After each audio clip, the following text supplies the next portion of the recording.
I want to thank Chad, Mr. Chad, the one who came up with the idea of having the high school report given while our younger students were present. It was a terrific idea. Thank you, Chad. Okay. Now, that was a tough act to follow, but I know you're going to do your best. Well, I plan to only be standing here for only a few moments, so I'm going to leave it up to those that follow me.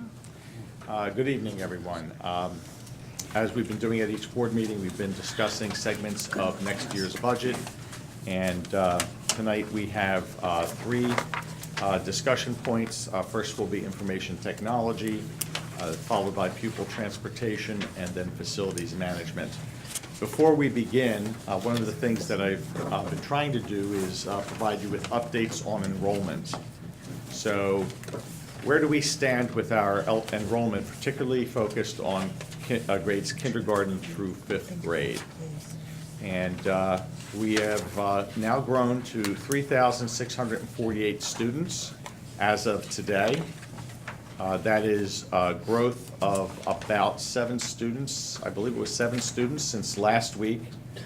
Just a few days ago, we had only increased by a net of 3 students, but now we've gone up even further. So 269 students more than what our projection was from back in March of last year. So considerably more. And we'll see where we end up as we proceed over the next several weeks with our budget development. Next up, information technology. So I'd like to introduce Mr. Nick Latronica, Chief Information Officer.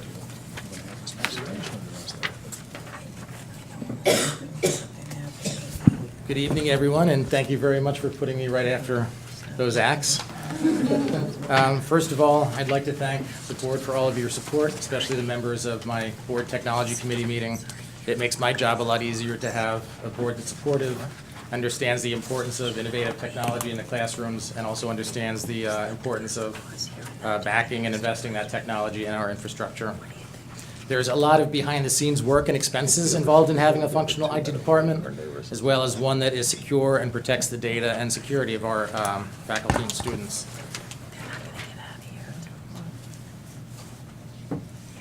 The IT department advocates, manages, supports, and maintains technology related to its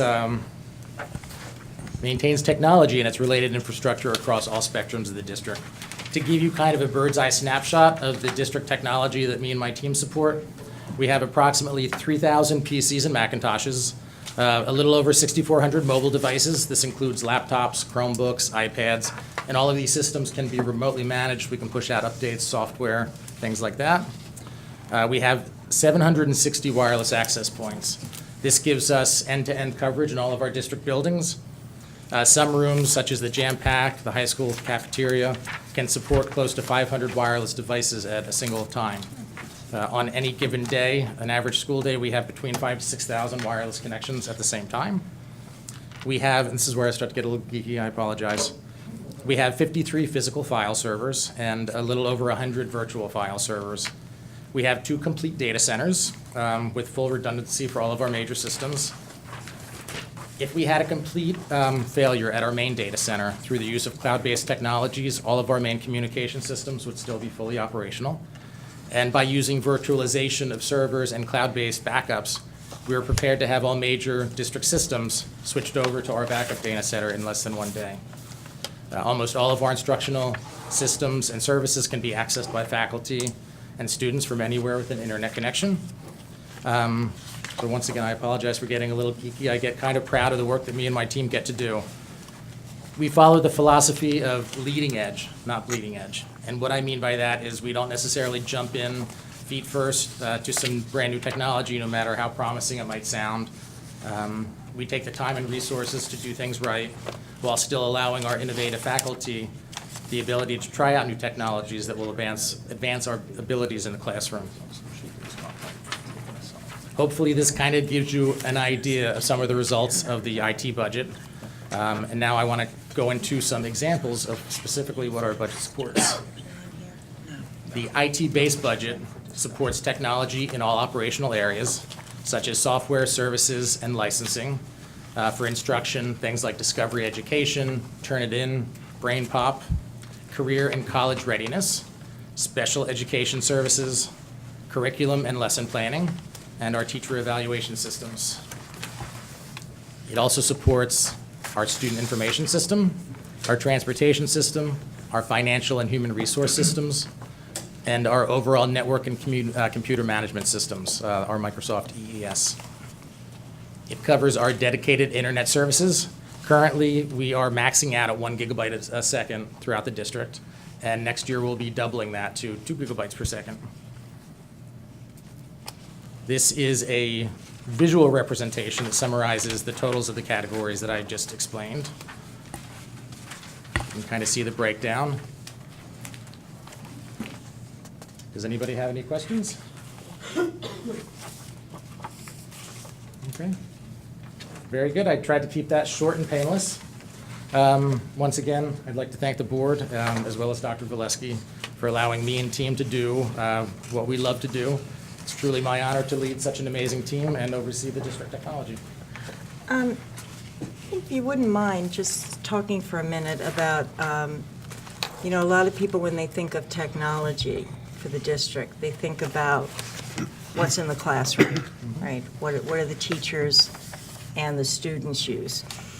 But there's actually a lot more to it for the district. There's all the technology that runs a district, like any business today.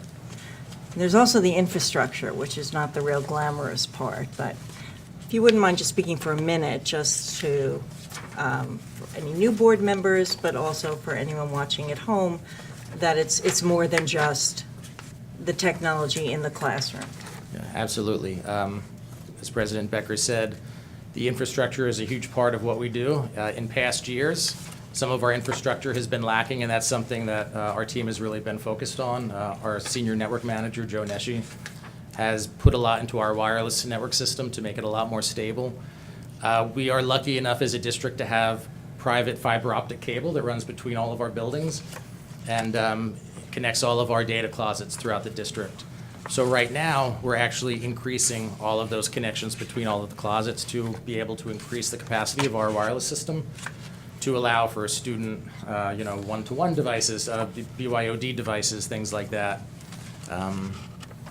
You know, we have typically 5 to 6 network connections in every single classroom. In some of the computer labs, we have over 50, 60 connections. Like I said, we have hundreds and hundreds of servers that run applications, services, data, backups, databases. There's a lot of moving parts, and you say that they're not the glamorous parts, but they're actually the parts that I think are like really fun. And you know, A lot I'm of an IT parents, geek. a lot of parents ask about how we protect students' privacy when they're connecting to our wireless network, if they're using an internet-based application. How do we protect our students' privacy? Well, we have an elaborate firewall system in place that goes between us and the outside world.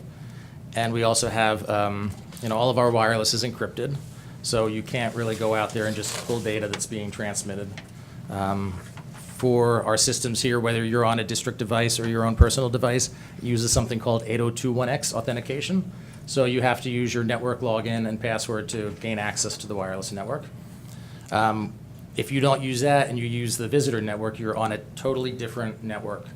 So those people wouldn't have the ability to hack into our live network and access any data on any of our file servers or other computer systems, or, you know, someone's personal phone.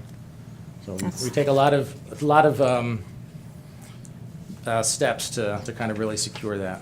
Well, that's great. Anybody else? Any questions, comments, concerns? Miwu? Nick, thank you very much for this budget. So there is a category, instructional license, repair and replacement.